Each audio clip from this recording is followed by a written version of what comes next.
Christopher Nolan's 2026 adaptation of Homer's epic marks a milestone. It's the first narrative feature filmed entirely on 15-perforation 70mm IMAX celluloid. Adapting a Bronze Age saga at this level required a $250 million budget across 6 countries, including building massive practical sets into the hills of Morocco. To capture the world on physical film at this scale, the crew burned through over 2.1 million feet of celluloid.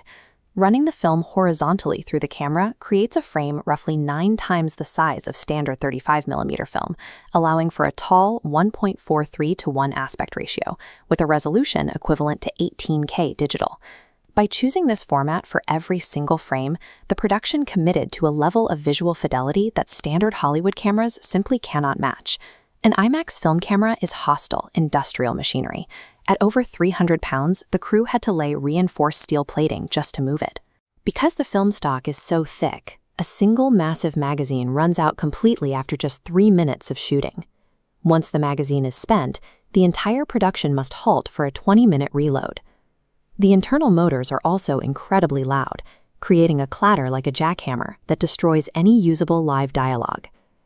These mechanical constraints made filming a quiet, intimate, dialogue-heavy epic seem like an impossibility.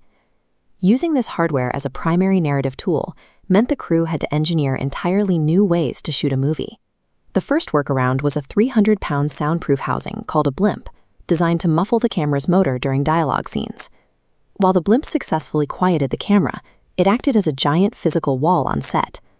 When placed in the correct position for a shot, the blimped camera was so large it blocked the actors from seeing each other. To solve the human geometry, the crew rigged a system of angled mirrors directly around the camera housing.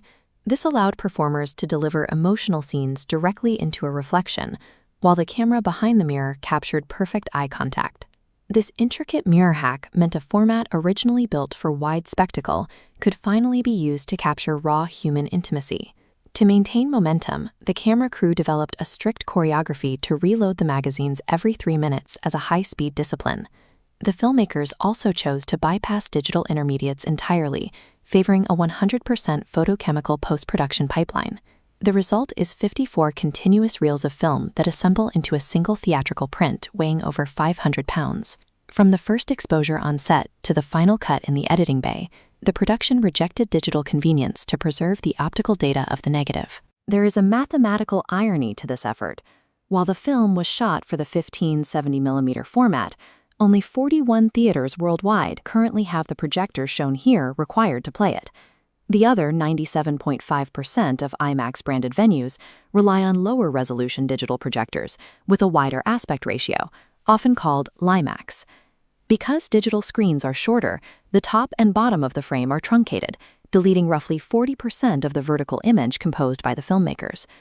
The theatrical industry has allowed the infrastructure for true large-format film to atrophy, while using premium branding to paper over the drop in quality. In this context, the Odyssey serves as a technological statement against digital compromise.